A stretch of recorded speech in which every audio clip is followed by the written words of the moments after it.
पहेली का सही जवाब। एक समय की बात है, एक राजकुमार को देश विदेशों में घूमना बहुत पसंद था।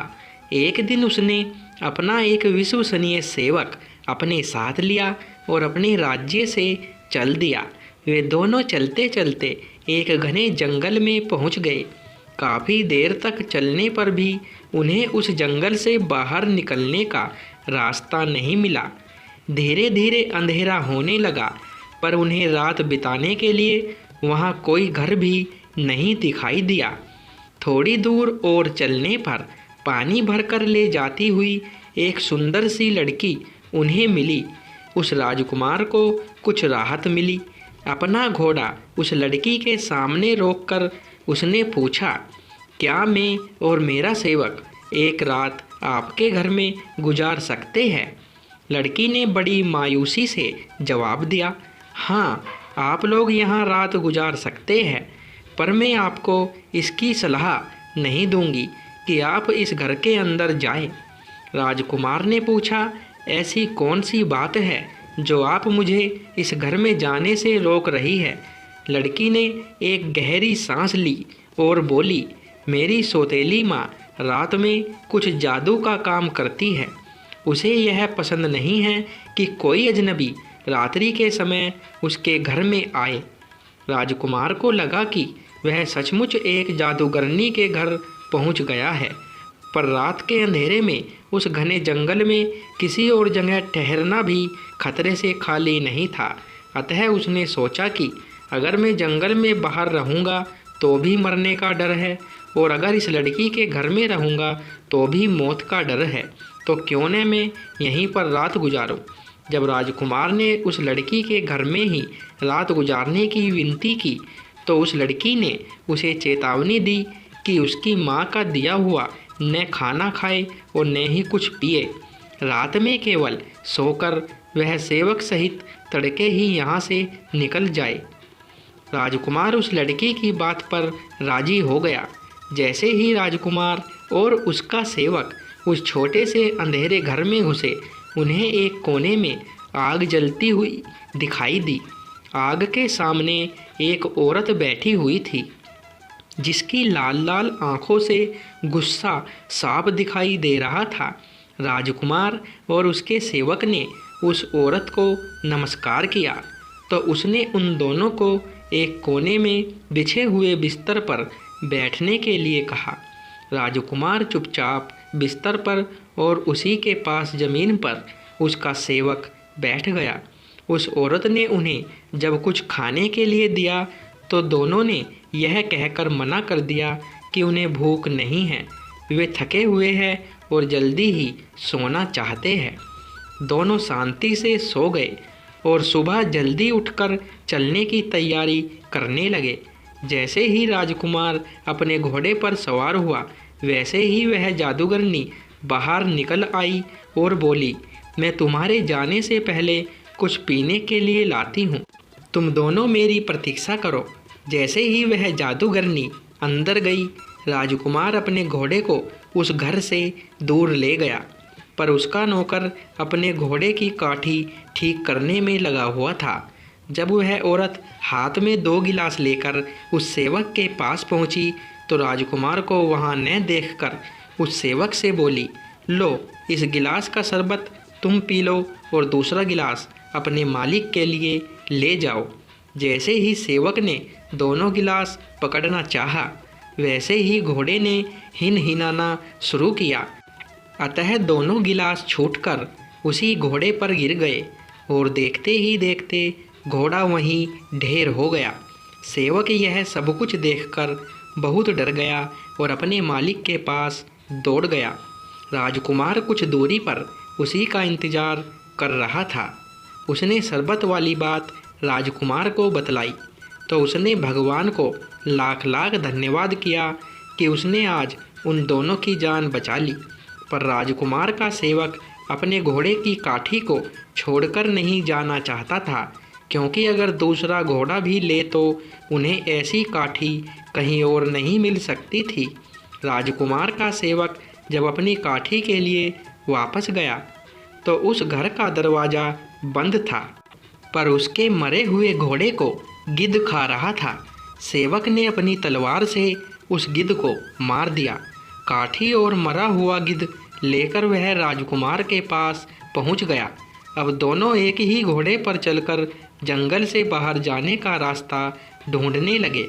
चलते चलते रात होने लगी तो उन्हें एक घर से कुछ रोशनी आती हुई दिखाई दी।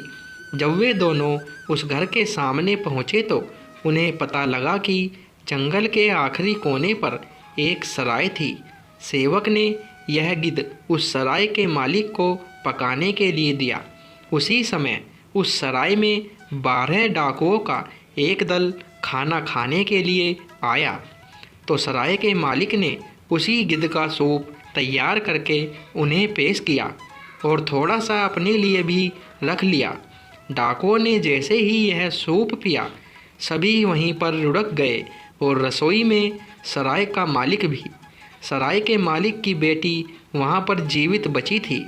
उसने डाकुओं द्वारा लूटा हुआ धन इन दोनों को अपने साथ ले जाने के लिए कहा, पर राजकुमार बोला, ये सारा खजाना तुम अपने पास रखो, हमें इसकी ज़रूरत नहीं है। और सुबह होने से पहले ही दोनों उस सराय से निकल पड़े।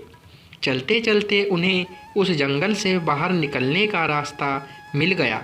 कई दिनों तक चलने के बाद वे एक ऐसी नगरी में पहुँचे जहाँ की राजकुमारी ने ऐलान करवा रखा था कि कोई उससे ऐसी पहेली पूछे जिसका हल वह न ढूंढ सके तो वह उस पहेली पूछने वाले को ही अपना पति बनाएगी, और अगर उसने उस पहेली का हल ढूंढ लिया तो उस पहेली पूछने वाले को मौत को गले लगाना होगा।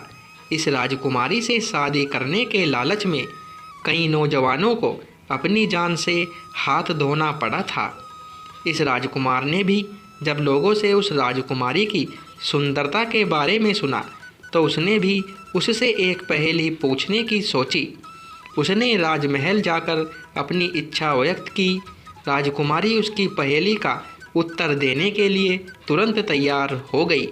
उस राजकुमार की पहेली थी कि वह कौन सी चीज़ है जिसने एक को भी नहीं मारा फिर भी 12 को मार दिया। राजकुमारी ऐसी पहेली सुनकर बहुत परेशान हो गई। उसने अपनी सारी किताबें पढ़ डाली पर उसे उस पहेली का जवाब नहीं मिला। राजकुमार ने उसे इस पहेली का उत्तर ढूंढने के लिए 3 दिन का समय दिया था। अगली रात उसने अपनी विश्वसनीय सेविका को चुपचाप उस राजकुमार के कमरे में भेजा कि कहीं सोते सोते नींद में वह राजकुमार खुद ही इस पहेली का उत्तर दे दे। जैसे ही सेविका बिना कुछ सुने कमरे से बाहर निकल रही थी, राजकुमार के सेवक ने उसका बुर्का पकड़कर रोकना चाहा, पर उसका बुर्का खिंच गया। सेविका चुपचाप रात के अंधेरे में मुंह छिपाकर राजकुमारी के पास भाग गई। 2 दिन बीतने पर भी राजकुमारी को इस पहेली का उत्तर नहीं मिला तो उसने खुद ही राजकुमार के कमरे में चुपचाप रात में जाकर उससे इस पहेली का उत्तर सुनने की बात सोची। राजकुमार को इस बात का अनुमान था। वह सोने का बहाना करके अपने कमरे में लेट गया।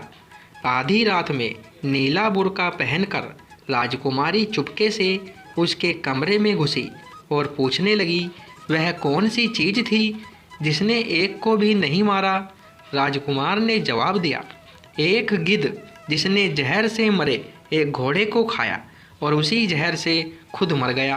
राजकुमारी ने फिर पूछा, तो फिर उसने 12 को कैसे मार दिया। राजकुमार बोला, क्योंकि 12 डाकुओं ने उस जहरीले गिद्ध को खाया था और खाते ही मर गए। जैसे ही राजकुमारी को अपनी पहेली का जवाब मिला, वह जल्दी से कमरे के बाहर निकलने लगी।